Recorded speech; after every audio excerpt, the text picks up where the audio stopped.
Hey, my clinical research professionals. I'm back live. We're on day 15, still going through with 30 over 30, where I'm covering 30 aspiring CRA problems. Every day, I'll be doing one new problem for the month of November. So we're on day 15. And don't worry if you missed the first 14 days or any of the first 14 days, you can always go back and listen to the recording. But today, in case you haven't been following, we've been covering LinkedIn specifically for the past few days. And I wanted to cover one last section of your profile before I actually went into the details, the specific details of leveraging the entire platform and all the different ways that you can really take advantage of it and create your own little CRA job attraction system. So today I wanted us to look at the experience section. Okay. So keeping in mind, I've said it several times, but I want to send this reminder that LinkedIn is your best marketing asset. And so one of the problems that I see, another problem specifically with the crafting of the LinkedIn profile, is that people have their experiences, their jobs listed. So they'll put the title, they'll put the company name, but then they leave the descriptions. They don't put any descriptions for that particular job. So of course, the solution would just be to simply add descriptions to each of your experiences. Now, some of you might be saying, oh, why? I really don't want to add, hi, Jennifer. I'm so happy to hear you're enjoying the series. But some of you guys might be like, why? I know I was like this anyways. When I first started truly understanding the power of LinkedIn, I was like, I don't want to have to put, all my responsibilities, all of my role, all of my duties for each experience, especially if you had quite a few like myself. If you only have one or two, it's not that big of a deal. But for me, I had quite a few. So there's several reasons why you really need to, if you're truly serious about landing your first CRA role. So first, it's the main sections that recruiters review. So all the other sections that we've talked about so far, they're going to be what draw the recruiters in to actually finding your profile and then scrolling down to actually get to the experience section. Because we talked about a few days ago about what they see at first and like what's above the fold, meaning they don't have to scroll down. And your experience section is not one of those things. So everything else is kind of like the lead magnet, so to speak, to get them to scroll and actually take a look at your experiences. And then second, it shows the companies your skills, your expertise, what you bring to the table. So this is what everything that we've been doing, this is what we've all been working towards. We want them to see, hey, I'm qualified, I can do this job, I would make a great CRA. So this is the section to do that, y'all. And then they give you 2,000 characters, which is a lot, to describe your responsibilities, achievements, and duties. So, hey, this is what we've been waiting on. I know a lot of people feel like the about section is the place to do that, but that's where you can really show your brand and who you are, why you want to be a CRA. We talked about that yesterday, so you can go back and take a look if you missed it. But this section, the experience job description section, is where you want to, really give the details about your responsibilities, achievements, and your duties.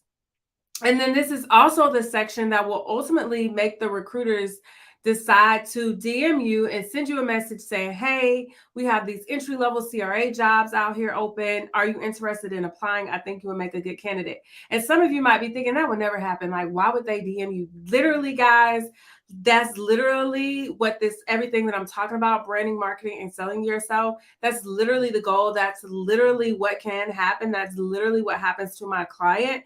That's literally what happens to me. And I'm not going to say that that's the way that it happens every single time for every single person, but you can truly create. That's why I keep saying and reiterating that LinkedIn is your best marketing asset, because you can truly create a job attraction system, a CRA job attraction system through LinkedIn. So, okay, Jasmyn, I'm on board. I get it. How do I do that? So let's talk about how. Well, first of all, you want to write in first person. And then you want to use present tense verbs, present tense. When you're talking about your duties and responsibilities, use present tense for your current job that you're currently in, and then past tense for any of your past roles.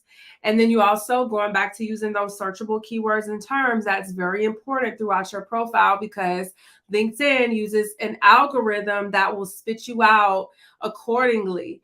And recruiters, they actually do look for candidates. They don't just sit there and wait for people to submit applications. They do look.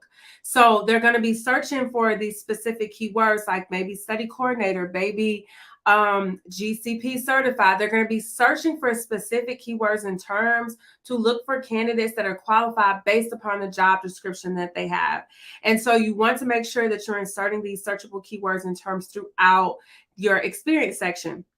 And then you want to make it easy on the eyes. It's sometimes we can get, especially us CRAs, we can get very analytical, overthink, overanalyze, and we type A, most of us are, and we get like very detailed. So you can end up with all these words, and they do not want to read a book. They didn't come to your page to read a book. Let's make that clear. So when I say easy on the eyes, you want to kind of space it out, and you can use bullets, make sure there's white space, break it up into paragraphs. And I'm going to show you a template, at least a mini version of that template that I use for my clients. And then you want to actually, what am I saying? Oh, don't copy and paste, just copy and paste your resume bullets or your company's job description responsibilities that they have listed in the JD. Don't just copy and paste. Your resume should mirror your LinkedIn profile, so they should complement each one another, and they should mirror each other, but they should not be exact copies. You want to use strong action verbs, and you also want to only capture, list things that actually add true value. And when I say value, meaning they are, how can I put it? They are speaking to the company, and they're truly letting them know how you meet their specific need in that specific CRA role. So value meaning, how does this relate to the CRA job, and how does whatever you're saying show them that you can do the job? Because remember, everything is about the company, is not about you. And then quantify things. So don't just, great oral and written communication skills. That's a cliche one that everybody likes to use. My brain is going faster than my mouth tonight. But don't use the cliche terms. Really think about what you did and how you did it, and what are some ways that you can quantify it. So instead of saying the, good oral and communication, instead of saying that, actually give an example of how you, of how you actually exercise those qualities. So don't just list them in and of themselves. So this is a template. It's time for me to go to bed. I've been up too long. So this is a template, y'all, a mini version of the template that I use for my clients. And I try to break it up into 3 sections. And that will help create that white space that I was talking about. So the first section, I always like for them to start with a brief summary of their overall role within the company. And if you're struggling with this, you can refer to the JD, the job description for your role within your company. They should have one to get an idea of your overall role. But I don't want you to just take the generic, thing that they put in there, because they haven't really put any thought into it. Let's be real. You're the one doing the role. You're the one that is, executing those responsibilities every day. So really just sit down and think about what you do. Overall, big picture, what do you do? You know what you do. So a summary in the first section. And then in the second section, I want you to list out 3 to 5 key responsibilities. And when I say key, I mean key. Most people on their resume, you have more than 3 to 5. The job description, it's going to have more than 3 to 5. So really those top 3 to 5 key responsibilities. Now, we all have a bunch of different little tasks and duties here and there that we do. But what are the top 3 to 5 that really define your role, and not just define your role, but remember, everything ties back into the CRA job and to the company's needs and to what they want, because it's not about you, right? So what are the key responsibilities that's going to really stand out for recruiters and really show them that, hey, you will make a great CRA? And then section 3, list your highest achievements or accomplishments. And this is where you really want to try to quantify and really use numbers. So you were able to enroll 200, 300 patients within a 4-week time period for a vaccine study and exceed recruitment goals. What else? You were able to successfully complete an FDA audit with 0 major findings and only, I don't know, 5 minor. That would be great. But things like that, we want to try to use numbers where we can. You would successfully, managed as a study coordinator, 10 protocols, 10 global protocols, for, I don't know, pancreatic cancer or something like that. But try to get specific and really show that, again, going back to the value add thing, that these are things that are going to say, hey, I'm excelling in this area, I'm excelling in that area, that is specifically tied into the CRA job. So I hope that was helpful, guys. And like I said, tomorrow we're going to go into leveraging LinkedIn and what that actually looks like. Because there's a lot of different things that you can do with LinkedIn, and people don't really know, right? So the last few days, I wanted to cover the details about really, crafting your profile and creating that CRA job attraction profile. And of course, there's lots of other sections that you can go into, but I feel like those sections are pretty self-explanatory. So I didn't want to take the time to, use up the rest of our days on that. And I also feel like they're not as crucial. So like the education section, self-explanatory. Your skills, you can add up to 50 skills, and you can pin your top 3 skills at the top. So think about that. That's another section to think about in terms of searchability. So you want to use keywords that the recruiters might be searching for, and pin the top 3 that would be the most searchable terms. You can also add your coursework. You can add certifications. You can add if you've published anything. There's so many things that you can really, LinkedIn has taken the time to be very considerate and think about. And the recommendations is another section, a very important section that you want to try to take advantage of too, if you can. And you want to, one good way that you can get recommendations is if you give recommendations. But worst case scenario, well, I really wouldn't say worst case scenario, because it should be expected. Don't hesitate, or don't be embarrassed or feel bad about requesting and asking for recommendations.